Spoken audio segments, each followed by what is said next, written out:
When it comes to betrayal, nobody does it better than the Mafia.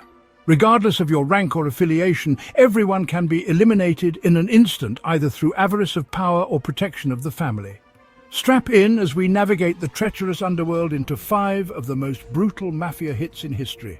Starting with number 5, the calculated murder of Gaspar Milazzo, a checkmate move for control over Detroit, Michigan, that ignited the Castellamarese War all the way back in New York City.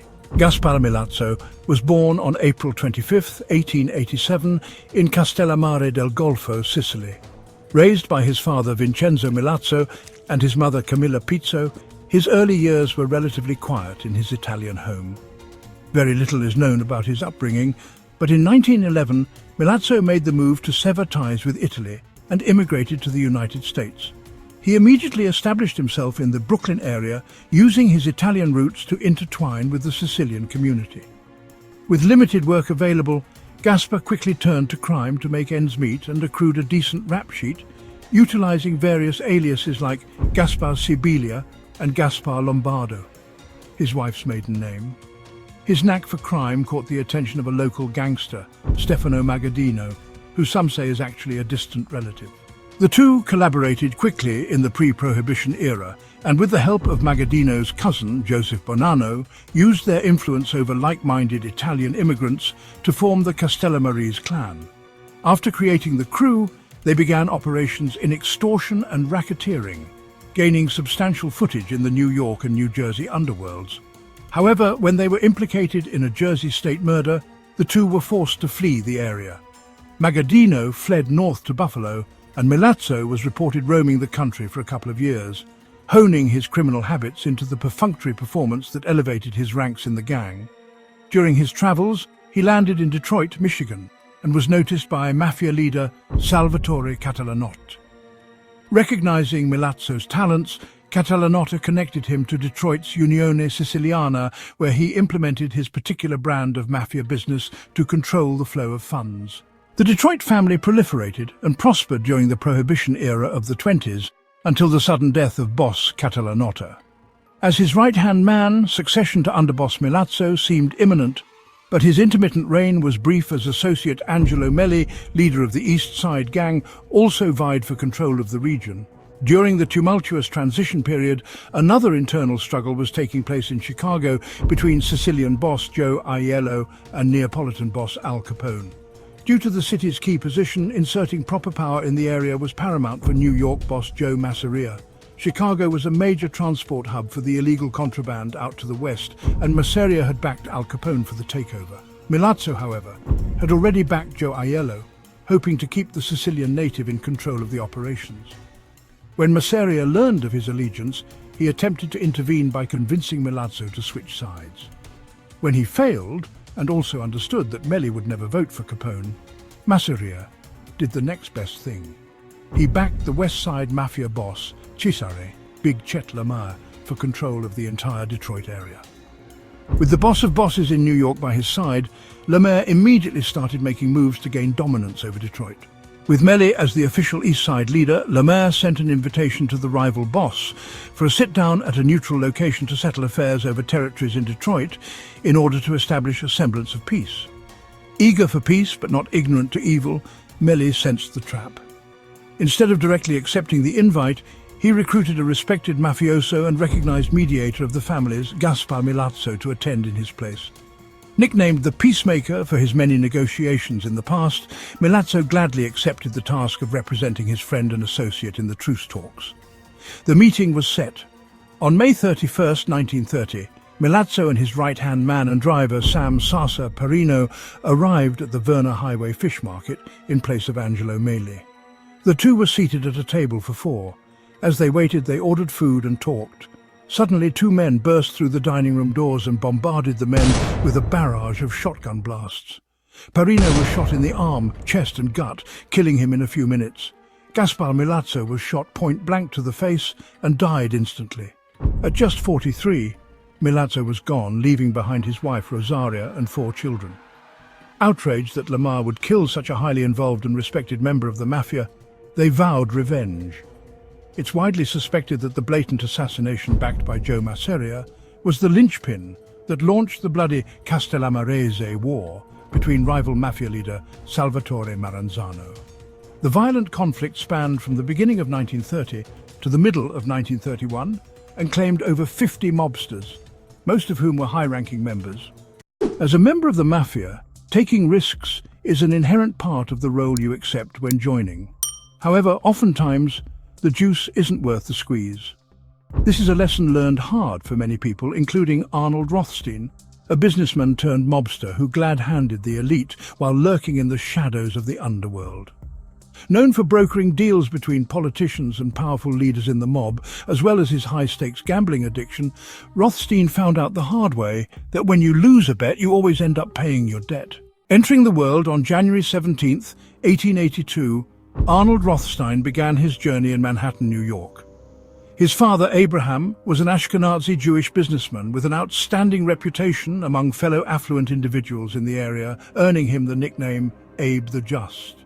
But the life of nobility and honor wasn't the path for Arnold. At an early age, he became addicted to gambling. No matter how many times his father caught and scolded him, he always ran back to shooting dice in the alleys with his friends. He managed to keep a low profile for most of his early life, but at the age of 28, he emerged on the scene by establishing a casino in the Tenderloin section of Manhattan. Here is where he began building his empire. Not long after creating the casino, Rothstein invested in a horse racing track in Havre de Grace, Maryland. There, he started fixing races using a vast network of informants throughout the city. By utilizing his connections through his father to bankers willing to pay exorbitant amounts for the right info, he was able to expand his wealth and became a millionaire by the age of 30. Rothstein continued to ride the wave of gambling gains throughout that decade until he came under extreme scrutiny after the 1919 World Series. Dubbed the Black Sox scandal, Rothstein was the prime suspect accused of fixing the World Series by paying off several players on the Chicago White Sox to throw the game against the Cincinnati Reds. During the grand jury investigation, Rothstein maintained that he was never involved in the fix, but that someone used his name to possibly set up the rigged game. Though he was never convicted, it's widely believed that he had a hand in the scandal, considering he made about $350,000 off the match. And every piece of evidence, including testimony, was lost before the actual trial. As the decade closed and Rothstein remained a free man, new opportunities arose where he saw virtually limitless potential to make huge profits. As the new era began, prohibition was passed and provided a new platform beyond gambling for Rothstein to sink his teeth into. Recognizing the key to capitalism, giving the customer what they want, he quickly set up shop after alcohol was banned to begin bootlegging the product in the local Manhattan area. He smuggled booze on the Hudson River, as well as across the northern border from Canada into upstate New York. He was the first to import Scotch whiskey, using his own transatlantic fleet, saying that the top-shelf liquor was his chic thing to have. Prohibition era was a booming success for Rothstein, bolstering his underworld influence and reputation, while simultaneously expanding his network of politicians and social elite. Using his connections, he was able to subvert control of the democratic political machine known as Tammany Hall to his mafia friends, gaining him even more respect from the underworld. He was able to expand his own gambling and bootlegging operations, onboarding a litany of mob legends including Meyer Lansky, Jack Legs Diamond, and even Charles Lucky Luciano among his crew during his rising empire. His stature in the community grew to the point where he became known as the Brain and the Fixer, due to his ability to negotiate terms for kingpins to ensure they stayed out of legal troubles. With his impeccable record in those affairs, he was able to charge a substantial amount to keep these bosses from time behind bars. Having the support of both the legal system and the criminal underworld, Rothstein reportedly stood on the corner of Broadway and 49th Street in Manhattan in broad daylight to conduct his everyday business. He met customers out in the open to handle everything from selling liquor and narcotics to collecting extortion and gambling debts. His power and wealth grew substantially during the 20s, garnering him an estimated net worth of over $10 million, equivalent to roughly $165 million in today's world. However, even with all his wealth, Rothstein still couldn't resist the one childhood vice that seemed to keep him in the crosshairs. In October of 1928, Rothstein took part in a 3-day poker event put on by Titanic Thompson. During the supposedly rigged game, Rothstein was felted numerous times, resulting in an estimated loss of $320,000.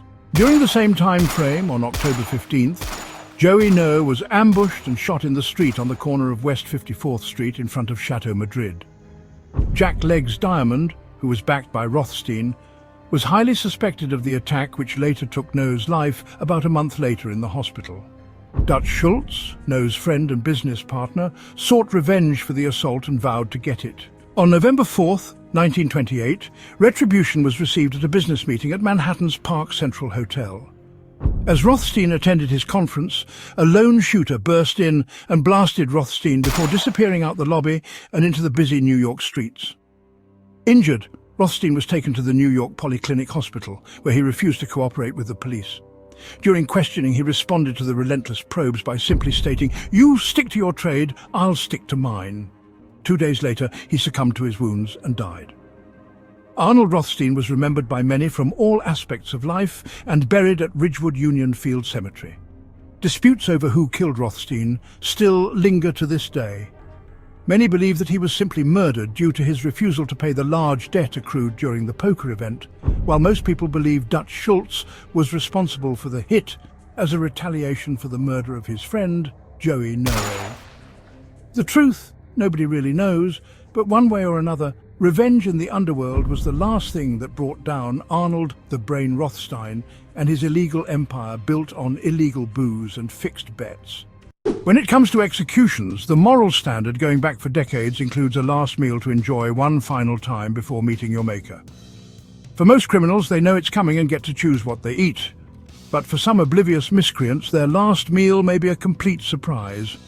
Meet Alberto Anselmi, Giovanni John Scalise, and Giuseppe Hoptoad Ginter, the 3 men who sat down for a lavish dinner party together only to get their just desserts. Join us as we explore the rise and fall of these 3 gangsters who tried to take the whole cake, only to be cut down before it could be served. Alberto Anselmi started his journey in the Marsala province of Sicily on July 15, 1883. Son of Giovanni and Francesca Anselmi, his life of crime began early with his ties to the Sicilian Mafia. After a heated debate turned deadly, Anselmi fled the country to avoid imprisonment and the vengeful hand of his victim's kin. He illegally entered the United States through the Gulf Coast and first landed in St. Louis, Missouri. During the early 1920s, he connected with his people in Chicago and made his final move north. Once he settled into the Windy City, he immediately established himself on Taylor Street, also known as Little Italy. While looking for work, he stumbled across the Jenner Gang, a group running the town with their volatile distilleries, where they whipped up a brutal concoction that was just as likely to kill you as working in the warehouse that made it. This literal family was run by the Jenner brothers, Mike, Angelo, James and Antonio. When Mike, the Devil, Angelo, took a liking to Anselmi, he was instantly brought onto the crew and put to work. Using his experience, he was entrusted as a lethal enforcer of the Jenner family to remove unwanted obstacles in their quest for dominance. Shortly after joining his new gang, Mike Jenner partnered him with Giovanni John Scalise as his new protégé. Mike saw the raw potential in the youngster and knew that the combined duo could prove to be quite useful in the path to power over the city of Chicago. Giovanni John Scalise was born into this world at the turn of the 20th century in Castelvetrano, Sicily. His childhood is fairly unknown, but he did find his way into trouble with the local law by the time he turned 20 years old. It wasn't long after that where his illegal activities and associates caught up with him. An up-and-coming dictator by the name of Benito Mussolini had declared the Mafia as a scourge of Italy and was determined to ostracize the criminal groups from the country. Recognizing the threat to his existence, Scalise contacted his aunt Antonia Magna Lordi across the pond in Chicago, Illinois. Thanks to her, he successfully entered the country at the age of 23. It wasn't long before his criminal activities became noticed by a local crew running Taylor Street. When approached by Mike the Devil Jenner about joining, Scalise didn't think twice and gladly accepted his new role with the gang. Jenna was belligerently positive about bringing the young fresh blood into the family with the violence and opportunity he deserved. It was from that point forward, Anselmi and Scalise became brothers of the family and were inseparable. It didn't take long for them to establish their reputation in the city as a duo of death. With Anselmi's experience and Scalise's cunning and wit, the two quickly became known as the Jenna family enforcers not to cross. But some people still needed to learn the hard way. When a dispute over an unpaid gambling debt with Angelo Jenna was brought to Mike's attention, he quickly dispatched his deadly duo to handle the situation. On November 10th, 1924, under the guise of seeking floral arrangements for the funeral of Mike Merlo, the only man who was preventing the hit in the first place, Frankie Yale entered the Schofield flower shop. Alongside Yale for this floral subterfuge were Anselmi and Scalise, as they walked to the back room to meet the shop owner. As Yale approached, the owner set down his trimming shears and removed his gloves, extending his hand. Yale opened his palm and pushed his right hand forward, clasping it with a firm grip. "Good to see you, Dino Banyan." As the two shook hands, Anselmi and Scalise sprung into action, drawing their pistols and firing point-blank at O'Banion. They fired 2 shots at his face, 2 at his throat, and 1 final round in the back of his head after he fell to the floor. The 3 men jolted out of the shop and off into the shadows. From that point, their legend only grew along with the hits they were tasked. Things really heated up the following summer.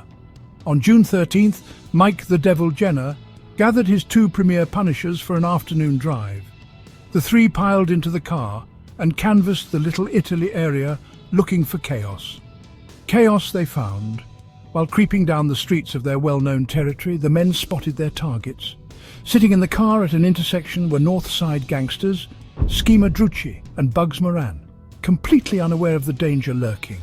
As the two waited for the light to change, Anselmi, Scalise and Jenna ambushed them with a barrage of shotgun blasts that tore through the side of the vehicle.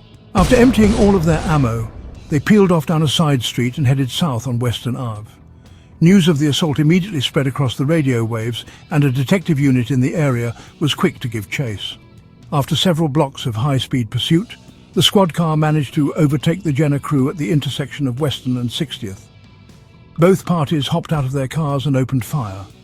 Bullets bombarded the public scene, and during the onslaught, 2 of the 4 officers were shot and killed, and 1 was severely wounded. Sensing an exit, the 3 murderers moved hastily and fled down the back alleys for cover. However, a 4th officer, William Sweeney, was still hot on their trail and pursued them deep into the city. After a few blocks, Sweeney caught up with the gang and fired several shots, connecting and killing Mike Jenner on the spot. Shortly after, Anselmi and Scalise were apprehended by backup police who finally arrived to assist. With 2 officers dead and 1 wounded, prosecutor Bob Crow promised to send both men to the gallows for their heinous crimes. The ensuing legal battle was a spectacle for both the media and the attorneys. The first trial began fairly ordinary. With Mike Jenner dead, Anselmi and Scalise were quick to point fingers at his actions inciting the shootout with the police. After little debate, both men were found guilty of manslaughter and sentenced to 14 years. But it didn't stop there. Their attorney filed for an appeal and was granted another trial. During the second round, this ingenious attorney argued that the 2 men were simply protecting themselves against an unwarranted attack by the police, who supposedly started shooting at them first. Using his silver tongue, the jury was swayed and the verdict was reversed. Just 9 months after the conviction, both men were released from custody. It would take almost 2 years of trials and tribulations, but when the dust settled, they were free to walk the streets after killing 2 cops. The legend of the murder twins, Anselmi and Scalise, was set in stone amongst the Mafia families. But this also put them right in the crosshairs of every officer in the city. By 1927, the Jenner family was falling apart. With the bodies of all the brothers piling up, the 2 hitmen were quick to seek refuge with the rising boss, Al Capone. Capone saw great talent in the duo and gladly accepted them into his gang, going as far as defending them against defiance from the other members. They settled in perfectly and began operating for Capone in his burgeoning empire. But just a year later, in 1928, a sudden shift in power at the Unione Scaliniana changed everything. Longtime President Pasqualino Lolordo was murdered.